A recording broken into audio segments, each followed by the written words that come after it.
Easter eggs are fun little references and hidden features within any given game that relate to an external source material. Unfortunately, in today's day and age, they're a bit of a dying breed, as developers aren't as focused on putting them into their games. From the 2000s to early 2010s, Easter eggs were scattered in all sorts of games and were honestly a pleasure to look for. Even years after their release, players are still finding hidden content within several AAA titles. The Elder Scrolls IV Oblivion was one of those games that was rampant with hidden references and secretive features. We already went over a video of the community accepted Easter eggs featured within the game, but how about this time we take a look at the rejected ones as well as the ones that just didn't have as much evidence going for them. In fact, some of these seem pretty on par with other references and Easter eggs that are actually community accepted. It's probably just the fact that the forums are old and are likely not really updated anymore. These ideas come from the community of the unofficial Elder Scrolls pages, and we're going to read them off verbatim. Then, maybe throw our 2 cents in as to whether or not these could indeed be considered Easter eggs. Starting off, we have Captain Reynold and Casablanca.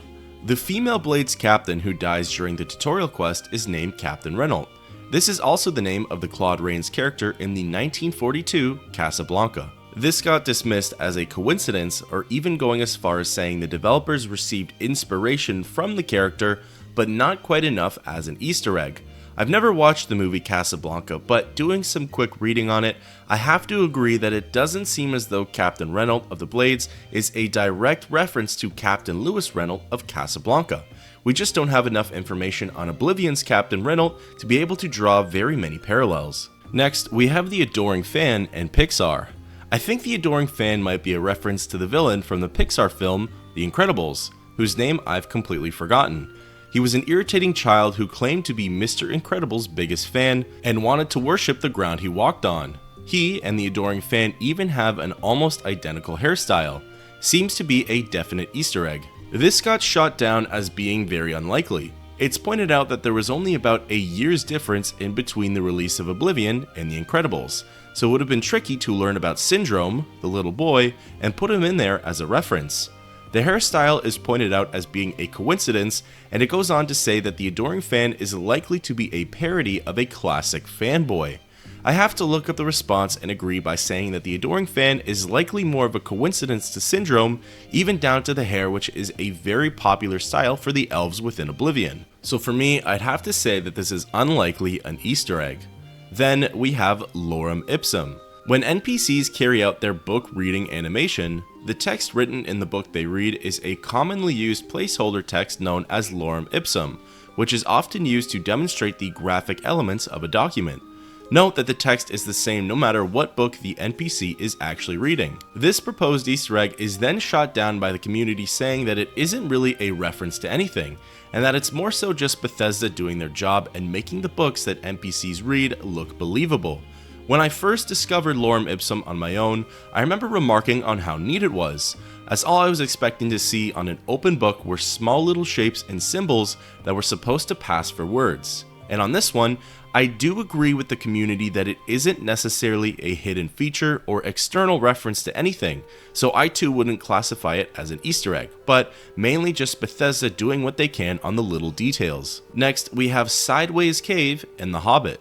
The hidden lake zone of the cave is part of the Easter eggs that makes a reference to the 1937 novel The Hobbit by J.R.R. Tolkien. The lake is on the cave with an island in the middle with an imp on the island, supposedly acting as the Golem of Cyrodiil. The poster is referring to Sideways Cave, which is located northeast of the Imperial city and directly east of the prison district. Most interestingly, this is the first entry where no one is refuting this Easter egg claim, and the only 2 commenters are people who had to dig this one up, as it has long since been deleted. Now, I don't put it above Bethesda to riddle in some extremely minor Easter eggs related to the Lord of the Rings universe, as in the last video, we saw them all over the place, but for me personally, this one does seem very coincidental and not very intentional. There's plenty of caves that have small islands surrounded by water with an enemy of some kind stranded on them. So for this one, I have to disagree with it being an Easter egg. Then we have glass helmets and Star Wars. The glass helmet icon, when rotated front to back, is a dead ringer for Boba Fett's Mandalorian helmet. I strongly suspect that the name, Fin Gleam, might contain some reference to it as well. The particular set of enchantments on Fin Gleam makes a lot of sense in this context too. A modern helmet equipped with a rebreather, night sight, and IR vision. Any sufficiently advanced technology is indistinguishable from magic. Arthur C. Clarke. Looks like Boba Fett found his demise in Cyrodiil. A community member then goes on to say that it looks similar but is likely entirely coincidental. Personally, I don't think the helmets really look alike. Sure, they both have green overtones and contain a sort of similar structure around their bottoms, but I really don't see the resemblance in the rest of the overall form of the helmet, as well as in the details. As for the enchantments, sure, those are likely some features that Boba Fett's armor had as well, but you could probably spin that argument for a lot of enchantments in this game. I think on this one, I would have to disagree on it being an Easter egg. Next, we have a supposed Minecraft Easter egg. The disease wither might be a reference to Minecraft wither effect. Think it's an Easter egg? Two community members shoot down this theory by saying that the wither effect was added to Minecraft after the release of Skyrim, which came out roughly 5 years after Oblivion. Also, they go on to say that Oblivion in general was released 3 years before Minecraft had even come out, which is true as the first public test build was released in 2009. The Minecraft wither effect, for those who don't know, is a status effect that inflicts damage to your character over time. In Oblivion, the wither disease drains strength for 5 points and endurance for 10 points. Given the obvious facts laid out before, and the notion that they don't even have the same effect to one another for either game, I disagree with this one being an Easter egg. Next, we have the Nazgul and the Imperial Legion. I'm surprised people haven't picked this up before. Upon talking to a wandering Imperial guard before the main quest is complete, he may say, "If you've got to travel, by the 9, stay on the road." This is referring to the part in the Fellowship of the Ring when the hobbits are attempting to reach the town of Bree, where they are being pursued by the Nazgul, better known as the 9. Furthermore, they are warned to stay off the road. This line is put in to contrast the warning given to them. The community shoots down this Easter egg by saying that many fantasy games have a way of telling the player to stay on the road, as more often than not, monsters or enemies in general will be lurking just beyond. They also say that the 9 is simply referring to the 9 Divines and is not a reference to the Nazgul, as a lot of other NPCs in Oblivion make that exclamation as well. They also point out that there are loading screen tips telling new players this fact of knowledge too, so with that, I'll have to disagree with it on being an Easter egg. Then, we have a supposed reference to Batman in the city of Skingrad. All the entry says is, there is a magic cellar that mentions Batman. The community then says that this is unverifiable as an Easter egg as they can't find any dialogue sources for this. Doing some digging, there are only 5 NPCs in Skingrad who can sell us spells, 4 of which are Mages Guild members and 1 of which is present at the Chapel of Julianos. Skimming through their dialogue, there doesn't seem to be any obvious surface level references to Batman.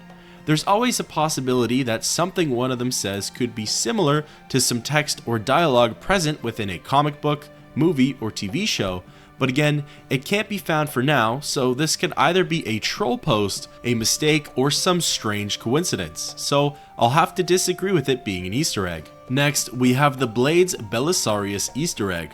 One of the blades found at Cloud Ruler Temple is named Belisarius. While Belisarius is historically better known as a great Byzantine general, he started out as a soldier in Justinian's personal guard. Given that the blades perform the same function, Justinian was the Byzantine emperor during Belisarius's entire military career, this seems to be a reference to a not as well known part of history. The community went on to say that although the name might have taken inspiration from the historical figure, Belisarius, they wouldn't call it an Easter egg.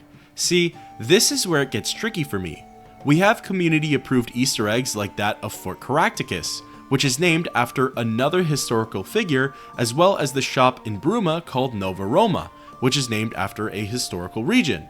Why are we not including the likes of Belisarius, who was apparently a personal guard to the Emperor at the time, similar to the in-game Belisarius, who's a member of the Blades at Cloud Ruler Temple? This is the first one where I might have to say that the original poster is onto something, and I would agree that this could very well be an Easter egg. Then we have the Elder Scrolls Arena. Is the Arena poster a reference to the Arena box art of the first The Elder Scrolls game? The community simply replied back with yes, but for some reason it hasn't been updated on the Easter egg page, likely because these forums haven't been active in over 10 years. If you look at the poster just outside the arena in the Imperial City, it definitely shares a resemblance and art style to the box cover for the Elder Scrolls Arena. I would have to say that this is more than likely an Easter egg. Next, we have a possible Thalore mention.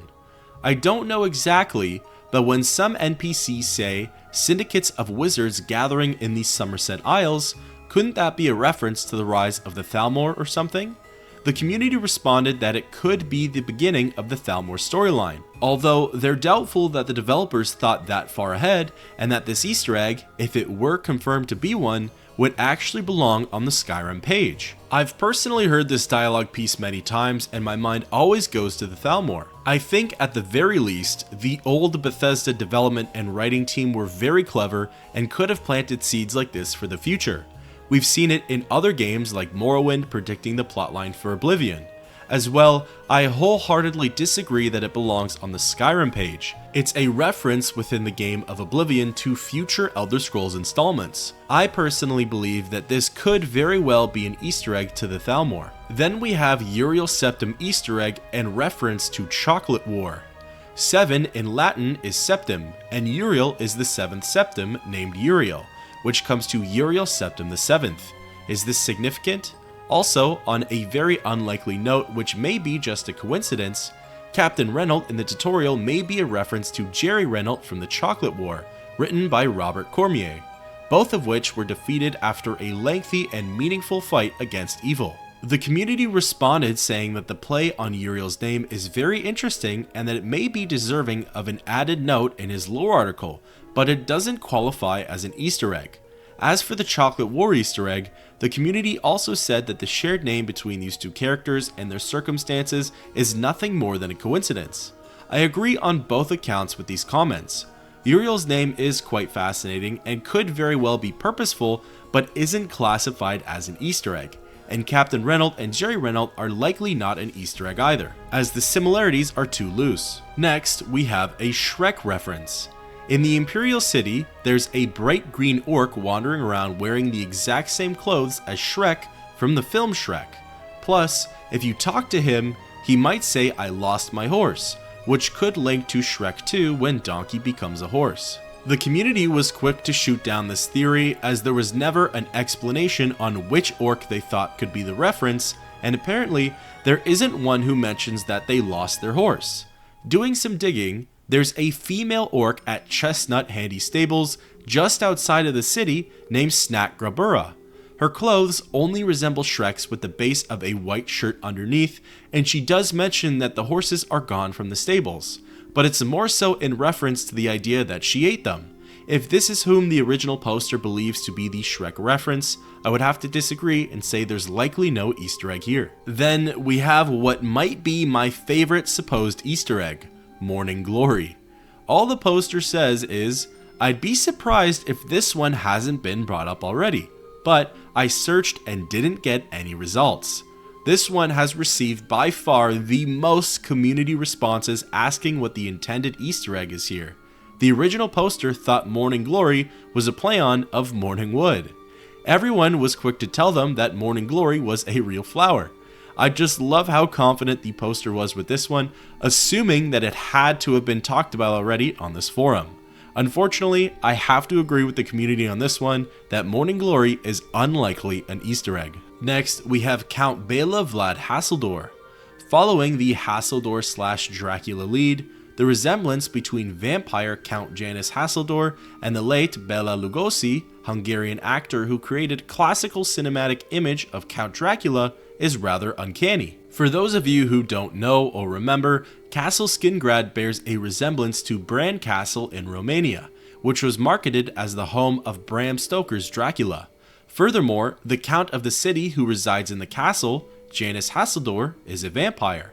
This Easter egg proposes that Hasseldor was modeled after Bela Lugosi, the actor who played Count Dracula in classic cinema. The community, however, disagrees with the resemblance, as all that really appears to be identical is their slicked back hair. I agree with the community here that this feels like a stretch and there likely isn't an Easter egg. Then we have Judge Dredd reference when talking to Goguen. So when you first talk to Goguen in Anvil, I believe you have to initiate the Siren Deception quest, and you proceed to mention the gang. He replies, "Go talk to Melona. She runs the council, judge, jury, executioner." Now this phrase right here is quite commonly used to describe Judge Dredd himself and the other street judges in the Judge Dredd universe.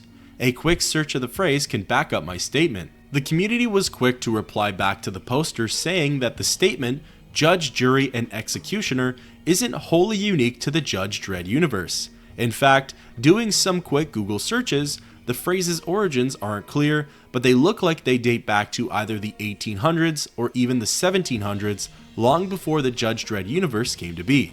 I have to agree that this is unlikely an Easter egg. Next, we have a Quest for Glory reference. That series has a mage named Erana, who looks more than somewhat like Erana. The community then asks if there's anything beyond the name and appearance similarities, and also, some of them don't really see the resemblance themselves. Looking at the picture myself, I don't really see the resemblance either, and doing a double check, the names aren't even spelt the same. So I have to disagree with the poster and say that this is unlikely an Easter egg. Then we have Wei. When it comes to historic references, it's worth mentioning that Wei, near Imperial City, is almost certainly a reference to ancient city/town of Veii. Probably name went through some Slavic language back to English. One of main Etruscan cities which was conquered by Rome at the early years of the Republic after a series of wars, in which it was a worthy rival. After conquest, it remained a small, rural town next to Rome, growing to be the mightiest city in a great empire. In Oblivion, Wei is exactly that. 2 houses next to a capital of continent. The community was rapid to jump on this one and say that the settlement of Wei doesn't really appear to be like the historical one of Veii. There's no mention of Wei ever being a rival city or region to the Imperial city. It's more like the final frontier while leaving the capital, or a sight for sore eyes when traveling back to it. I have to agree with the community on this one and say that it's unlikely an Easter egg. Next, we have Jer. There's a Redguard NPC named Jer who shares his name with Lord Jer, the protagonist of the adventure game Shadowgate. By the events of the 3rd Shadowgate game, Trials of the Four Towers, Castle Shadowgate has played a host to a den of thieves, similar to the Thieves Guild, which Jer is a member of. The community is actually a bit torn on this one. Most find the connection to be weak, detailing how there are no other similarities besides the name and the thief affiliation, but others don't seem ultimately opposed to the idea either. As for me, it is definitely a tough one. Jer and the way it's spelt feels like a relatively unique name, so it might not be a coincidence, but a lot of fantasy games have some sort of thieving faction or hideout, so that could just be a convenient link between the two. We've seen other community verified Easter eggs that have claims only a bit stronger than this one, if at all. For now, I'm leaning towards it not being an Easter egg, but ultimately it's still inconclusive for me. Then we have arena names. When you challenge Agronaut Gromalag for the title of Grand Champion of the Arena, you get to choose an arena name for your character. One of the possible options for females is the Iron Maiden, and for males, Man-O-War. It might be a reference to the heavy metal bands Iron Maiden and Man-O-War. Or just a coincidence? What do you think? This post by far has the most community activity on it, making it the most discussed potential reference on this entire list. The community is torn on multiple things. 1. If these are at all references to the aforementioned metal bands. 2. If instead these are historical reference to the Man-O-War ship and the Iron Maiden torture device. Then 3. If so, would those still count as Easter eggs? In my opinion, I don't think they're references to the bands. They're likely references to the historical devices mentioned before, and to me, those do not count as Easter eggs. As pointed out by several community members, the other nicknames we can choose from don't appear to be references to anything external. For that, I'd have to say that these names have no correlation to the bands, and honestly to me, just sound like badass names from 2006 you'd want your character to be called. So in my opinion, it's unlikely that they're Easter eggs. Next, we have the Lord of the Rings and Parwin. Could Parwin and Amal's tally of who has killed more goblins be a reference to Legolas and Gimli's tally of who has killed more orcs at the Battle of the Hornburg in the Two Towers? Or am I looking too deep into this? The community doesn't seem to think so. They go on to say that this is apparently a common occurrence within fantasy games and that nothing in particular points it to being a Lord of the Rings reference. Looking a little further into it, it seems that this course of dialogue is actually a rumor about the pair of them told by other NPCs. And the community is right. There's nothing more beyond their shared hatred of goblins and the tally to suggest that this is a Lord of the Rings reference, so I'll have to say that this is unlikely an Easter egg. Then we have shout out to Monolith Productions. The Claw Monolith may be a nod to Monolith Productions' 1997 game, Claw. The community responded saying that they think it's just a coincidence and that the naming is on par with the other random sigil keeps: the Dreaded Refuge, the Flesh Spire, the Gore Steeple, and the Lust Keep. This is where I disagree, however. Doing some reading on the 1997 Claw game, it turns out that the plot is about a main character who's actually on a journey to recover an amulet. Sound familiar? Going further, this amulet is actually the Amulet of 9 Lives. To me, I'm drawing parallels to the Amulet of Kings and the 9 Divines, which was probably enough for Bethesda to do a little nod like this to Monolith Productions. Plus, a name like the Claw Monolith is certainly not that random to me and feels fairly deliberate. So for this one, I'll have to agree with the original poster and say that this is likely an Easter egg. Next, we have Martin Septim, Battle for Bruma. Outside Bruma, just before the Great Gate battle, Martin Septim gives a speech. We shall defend Tamriel, whatever the cost may be. We shall fight on the beaches, we shall fight on the landing grounds, we shall fight in the fields and in the streets. We shall fight in the hills, we shall never surrender. This is pretty much identical to a part of Winston Churchill's famous speech at the evacuation of Dunkirk. We shall defend our island, whatever the cost may be. We shall fight on the beaches, we shall fight on the landing grounds, we shall fight in the fields and in the streets. We shall fight in the hills, we shall never surrender. The community was quick and plain about telling the poster that Martin Septim's speech doesn't actually go like that. Martin's speech goes, "Soldiers of Cyrodiil, the Empire will stand or fall by what we do here today. Will we let the Daedra do to Bruma what they did to Kvatch? Will we let them burn our homes? Will we let them kill our families? No, we make our stand here, today, for the whole of Cyrodiil. We must hold fast until the hero of Kvatch can destroy their great gate. We must kill whatever comes out of that gate. Soldiers of Cyrodiil, do you stand with me?" So yeah, no further discussion for me, this is unlikely an Easter egg. Then we have Jack Silver. The Thieves' Den plugin lets you do pirate things, and one of the upgrades adds an NPC named Jack Silver. Jack, spelled J-A-K, is used a few times in Oblivion in the place of the real-world name Jack, spelled J-A-C-K. Jack is often used as a nickname for John, which would make the character's name John Silver, as in Long John Silver, the notorious pirate from Robert Louis Stevenson's Treasure Island. There's actually zero community interaction on this one, so we can take it into our own hands. However, a quick search shows that Jack is indeed a nickname for John. With this being the case, Jack Silver becomes John Silver, which to me seems close enough to Long John Silver from Treasure Island. Jack Silver from Oblivion being associated with pirates puts the nail in the coffin for me, so I would agree with the original poster and say that this is likely an Easter egg. Next we have the Black Hand. Black Hand was also the name of the early mafia in the USA during the late 19th century, named for their extortion letters signed with a black hand.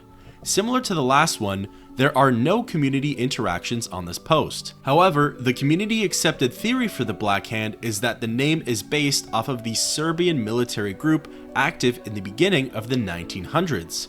On the other hand, the American Black Hand, which, while doing some reading, doesn't seem to be the specific name of any one mafia group, rather more so an extortion tactic employed by the mafia, but also the term is used to refer to several crime syndicates during that time period. So it's all the more confusing and mysterious, which fits perfectly with the Dark Brotherhood. Anyways, the Black Hand method seemed to be fairly active at around the time of the early 1900s as well, with its foundation dating back to as early as the 1700s. Taking a closer look at both of the presented logos, the American logo seems to be a heck of a lot closer to the one used in the game than the Serbian one. They also sent their extortion letters off with a black hand inked on the back. The Mafia also carried out a lot of assassinations similar to that of the Serbian military group. For me personally, the more I read about the American Black Hand, the less I think that the Serbian group was Bethesda's muse for the Dark Brotherhood's inner circle. So, I might have to agree with the original poster and say that this could be the correct Easter egg reference. Then we have Boris and Shinji being potential Easter eggs. Well, let's start with Boris from Oblivion. In the 2002 British film Snatch, there's a character named Boris the Blade, who wields a sword like Boris does. Boris is also an ex-KGB agent, and I feel the Blades in Oblivion are like the real KGB and CIA, so I feel like somebody who worked at Bethesda during development of Oblivion was a fan of the movie and put Boris in. I feel like Gaiden Shinji is a reference to Shadow Ninja Gaiden, an old school NES game. The community's only response to this one is that any Shinji Easter egg belongs in the arena section. However, there's no mention of Boris or if the original poster could be onto something. While the two names aren't spelt the same, Boris the Blade is pretty on the nose for the Oblivion character, Boris, who's a member of the Blades. The KGB in short were the primary security and intelligence agency for the Soviet Union, not all unlike that of the Blades, whom are the personal guards to the Emperor and according to the lore page, diversified into many different areas of Imperial espionage, military, and diplomacy. For me personally, I think that I would agree on Boris likely being an Easter egg to Boris the Blade. As for Gaiden Shinji being a reference to the NES game Ninja Gaiden Shadow, there are obvious similarities to the names Gaiden as well as Shinji, which could sound like a loose combination of Shadow and Ninja, although apparently it's a real Japanese name. Now, where it gets tricky is if you look at depictions of Gaiden Shinji, he looks very identical to the protagonist of Ninja Gaiden Shadow, Ryu. These depictions, however, mostly come from the Elder Scrolls Online, which came out way after Oblivion. I would still count these depictions as true to the idea and source material of what they intended Gaiden Shinji to look like, but the proof in of itself is not directly from the Elder Scrolls 4. Overall though, I would also agree with the original poster on this, and that Gaiden Shinji is likely an Easter egg to Ninja Gaiden Shadow. Next, we have Vodin, or How to Accomplish Nothing. The quest at Vodin requires one to speak with Scaleel, who wanders around remonstrating with herself that this is a waste of her precious talent. Having a little skill in the German language, I automatically pronounce this name as fart arson. In Australia, my homeland, the compound word we spell fart arsing could be pronounced with dropped consonants, such as fart arson, and means indulges in useless play that either causes trouble, achieves nothing, or both. I laughed out loud when I connected the name to the quest while playing through the first time and every other time. I'm surprised nobody else has caught on to this on these pages, so I thought I'd add it. The community responded back to this one saying that since Oblivion was made by American publishers and their V's and R's are pronounced differently, it's likely just a coincidental translation. I personally had some trouble trying to find this translation, but taking it at face value, it seems as though there are a lot of hoops to jump through to get there. First is a translation to German, the next is to remove consonants, and then finally, you have to be familiar with Australian slang. I think this is definitely a stretch and to me is unlikely an Easter egg. Then we have possible Cold War reference.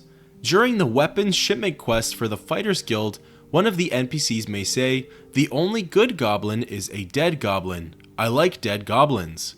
The first sentence was an anti-communist slogan during the Cold War. The community responded by saying that they had trouble finding proof of this statement being used, and that the phrase has been morphed and utilized in many different pop culture mediums. Doing some digging, there are a few instances where this phrase was documented being used during the Cold War era. However, it certainly wasn't a mainstream slogan. It turns out that this is a widely used term that just needs the noun of it changed in order to fit any narrative. Unfortunately, it seems as though the history books were the first ones to coin this phrase against other peoples long before the Cold War. So, I would have to disagree with the original poster and say that this is not an Easter egg. Next, we have another Lord of the Rings Easter egg. In the quest, A Brotherhood Betrayed, you come across Celeborn's journal. Its name is derived from the husband of the Elven Queen Galadriel, Celeborn. The community responded back saying that they don't see the connection as there's nothing tying the two characters together other than the fact that they're both elves. Celeborn is a dead high elf treasure hunter / adventurer, while Celeborn was the lord of Lothlorien and often thought of as the wisest of elves. I agree with the community here in that there really is no connection between the two, even while reading Celeborn's journal, which solely details his experiences treasure hunting. So I'd have to say that this is unlikely an Easter egg. Then we have the Plaid Shirt. Its model name refers to it as a hobbit shirt. The community response is that while the model name doesn't necessarily bring up anything with the Hobbit, the directory path that the model itself is found under does include a Hobbit shirt in its referencing. Apparently, there's also a directory that references Hobbit pants. This entry is tough because while the plaid shirt certainly looks like a piece of clothing that characters in the Lord of the Rings universe could wear, as well as its directory name does indicate that there's likely some Tolkien inspiration, I was unable to quickly skim through images and point out who wears it in the movies. A lot of characters, particularly the hobbits, wear a fabric vest over some form of a long sleeve shirt. None quite with plaid, however.